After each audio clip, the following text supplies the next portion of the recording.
it really did feel like everything came together for that Ravens offense. And I just wanted to ask you kind of on a broad level, what stood out to you about their performance on offense on Sunday and specifically the way that Lamar played? Well, everything stood out for me on this Lamar Jackson-led offense because, in my opinion, they did everything right. I've been in a bunch of these games. Well, not a bunch, but some of these games when you're on the sideline and you're in the offensive coordinator and it just is like everything you call is working. And it's not like stuff was covered and he was just making some of these. I mean, he made some amazing throws, but the dude was just straight up balling. And then you got to give it to Todd Monken because stuff was like wide open. I mean, I actually broke down both quarterbacks for this game, for these quarterback breakdowns I'm doing. And I started with Jared Goff, okay? And the only reason I'm bringing up Jared Goff is because 10 plays into the game, I look at the scoreboard and it's 28-0. The Lions had run 10 plays.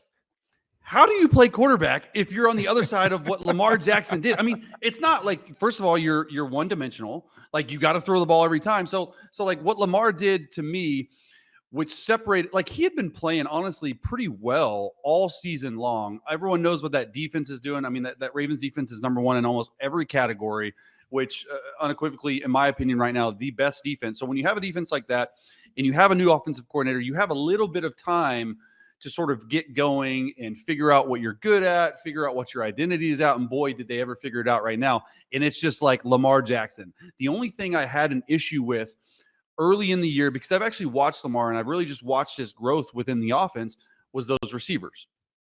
Those receivers, I think they had a 5.7% drop rate, which ranked third in the league going into that game. So they were not helping out Lamar whatsoever. You have Mark Andrews, you have the running backs making plays. I thought that offensive line played really well, but that was my main story. And then you watch and you see what Zay Flowers did.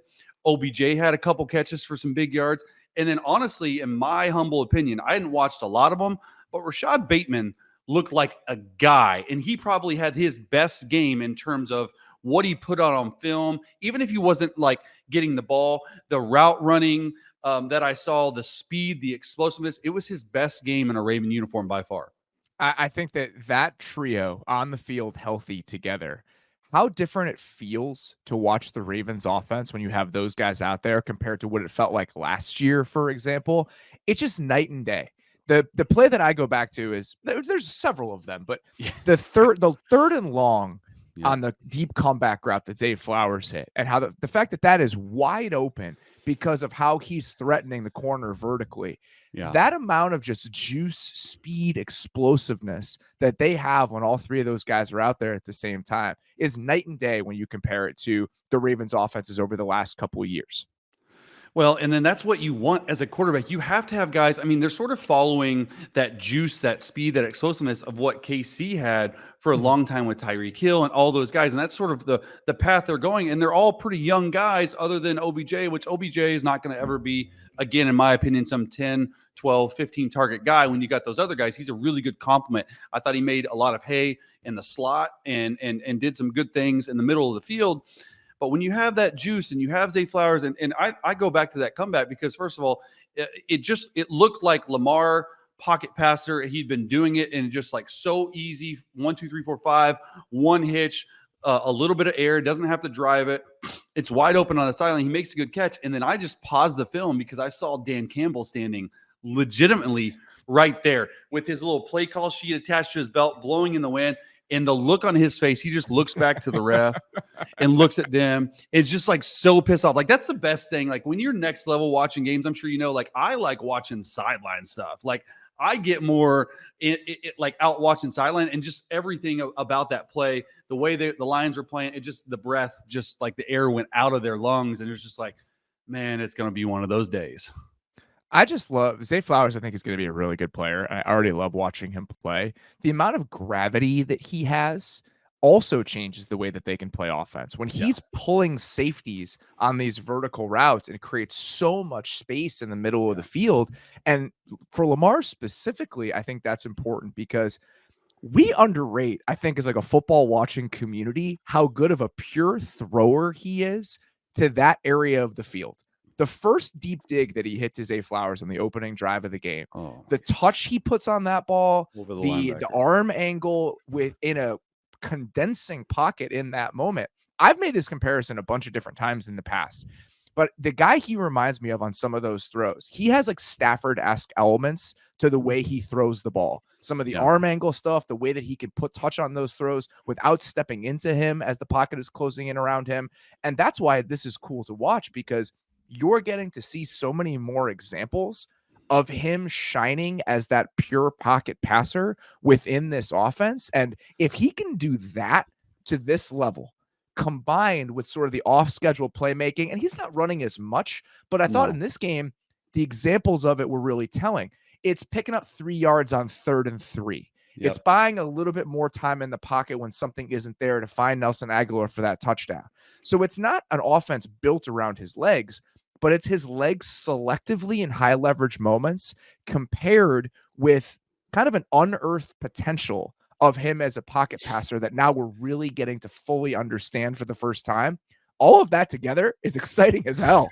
I mean, and it thrusts him right into the MVP conversation, because there's right now the way he's playing, right? It doesn't get any better than what you're doing right now. And as far as like arm angles, like when I look at really good quarterbacks, especially like Lamar Jackson throughout the entire league, one thing that stands out, how effortless they are throwing the football. And it's just unreal in my opinion, because like the ease at which he just lets these balls go, and it's a tight spiral. It's got touch when he needs to. It's just like throwing these comebacks to Zay Flowers, throwing these balls over the middle. And you want to talk about like using his legs in selective situations, right?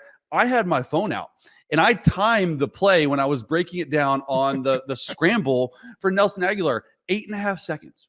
I'm like, well, if you're trying to cover as a defense for 3 seconds, okay, much less 8.5 seconds, like you're screwed. Like, what do you want to do? Like, there's nothing you can do. Eventually, someone's going to go open, especially in the red zone. That's the type of dynamics that he brings to this situation. And like we said, like I mentioned earlier, when I started this answer, it just thrust him into the MVP conversation.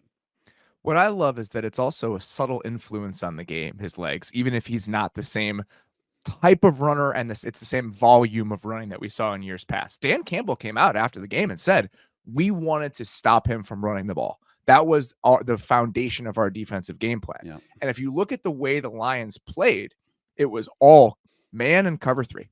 They played in single high essentially the entire game. So beyond the Ravens using a lot of heavy personnel to get them in base defense, even when they were nickel personnel, it's still a lot of single high because they're worried about what Lamar can do and about what that Ravens running game can do.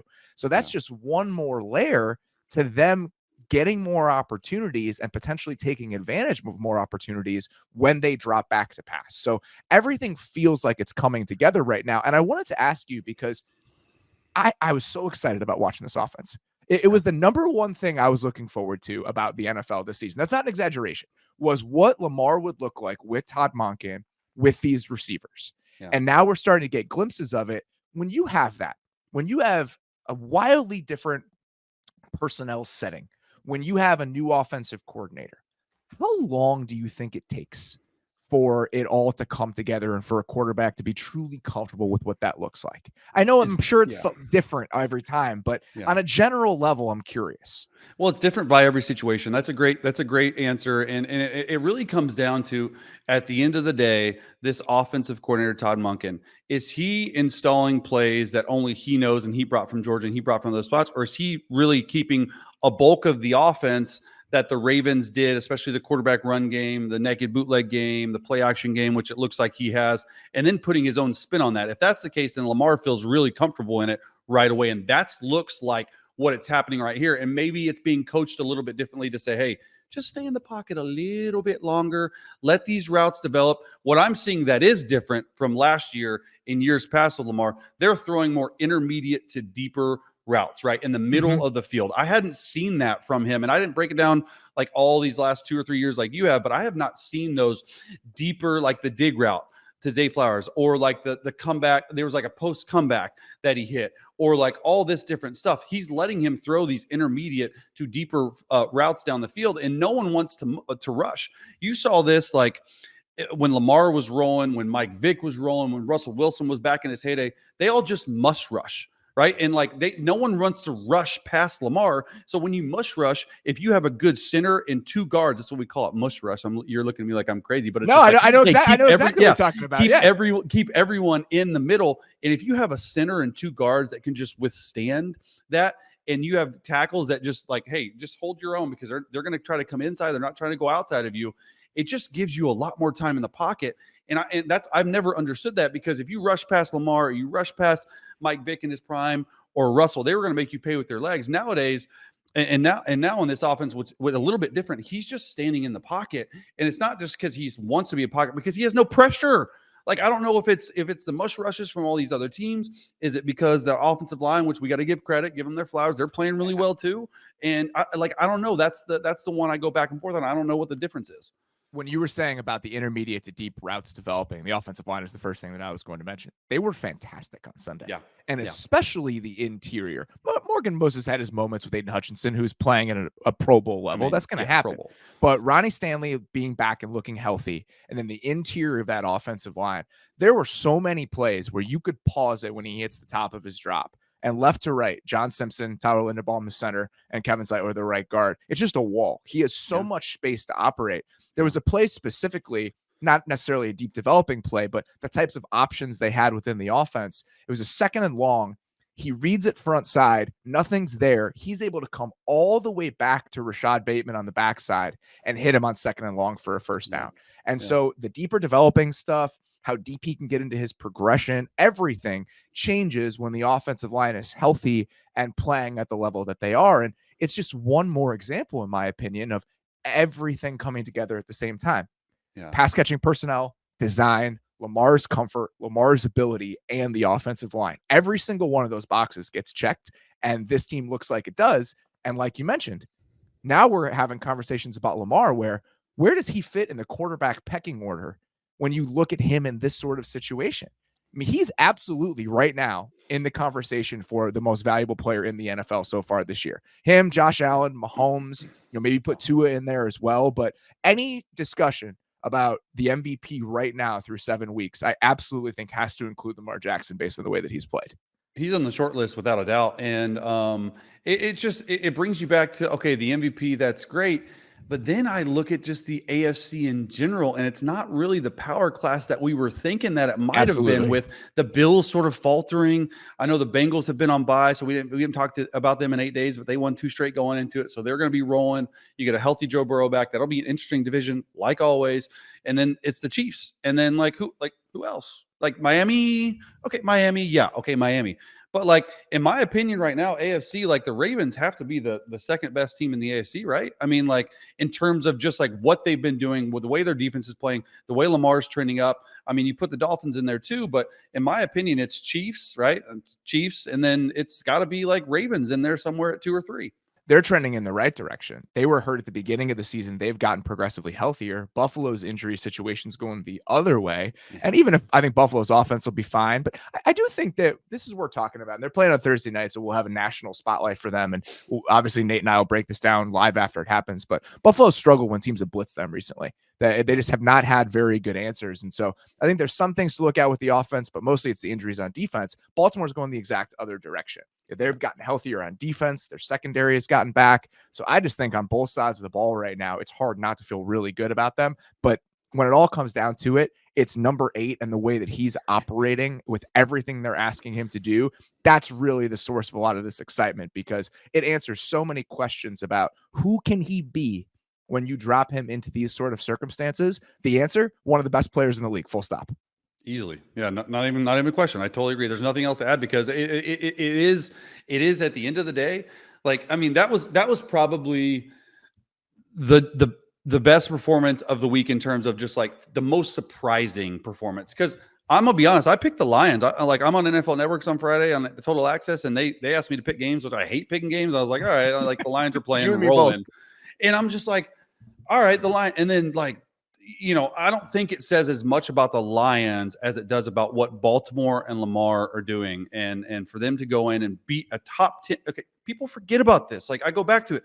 The Lions were a top 10 defense. Like, they had made huge strides. from years past with Aaron Glenn and the way they had changed personnel, the way they had changed scheme, the way they're playing together, and they got mollywopped on Sunday. So it'll be interesting to see how they bounce back from it as well.